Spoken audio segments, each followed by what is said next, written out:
സർവമംഗളമാംഗല്യേ ശിവേ സർവാർത്ഥസാധികേ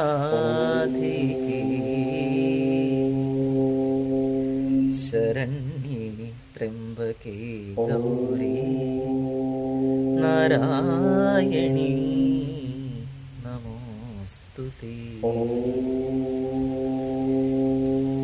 ഇന്ന് ഞാൻ നിങ്ങളുടെ മുന്നിൽ പറയാൻ പോകുന്ന ഒരു കാര്യം, ക്ഷേത്രത്തിൽ എത്തിച്ചേരുന്ന ഭക്തജനങ്ങൾ, അതെവിടെയായിക്കോട്ടെ, ക്ഷേത്രത്തിലെത്തുന്ന ഭക്തജനങ്ങൾ വടക്കേ ഓവുചാലിലൂടെ ഒഴുകി വരുന്ന ജലം കയ്യിൽ പിടിക്കുകയും അത് കുടിക്കുകയും ശേഷം ശരീരത്ത് തളിക്കുകയും ചെയ്യുന്ന ഒരു പ്രവണത കൂടി വരുന്നതായി കണ്ടുവരുന്നു.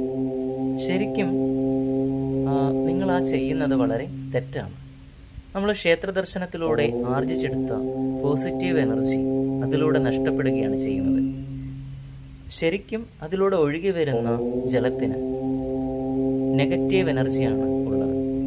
എന്തെന്നാൽ ഭഗവാന് ഏൽക്കുന്ന അശുദ്ധികൾ, നെഗറ്റീവ് ചാർജുകളെല്ലാം വടക്കേ ഓവുചാലിലൂടെയാണ്, അഭിഷേകത്തിലൂടെയാണ് പുറത്തു വരുന്നത്. അവിടെ നമുക്ക് കാണുമ്പോൾ ഒരു വായ തുറന്ന ഒരു രൂപം കാണാം. അത് കുംഭോദരധാരി എന്നാണ് പറയുന്നത്.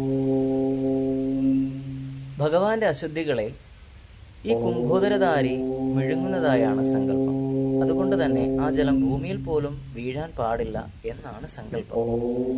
അപ്പോൾ ഭഗവാൻ വിഗ്രഹത്തിൽ അഭിഷേകം ചെയ്ത തീർത്ഥജലം ക്ഷേത്രത്തിൽ തിരുമേനി അകത്തു നിന്നും നമുക്ക് പുറത്തു കൊണ്ടു തരാറുണ്ട്.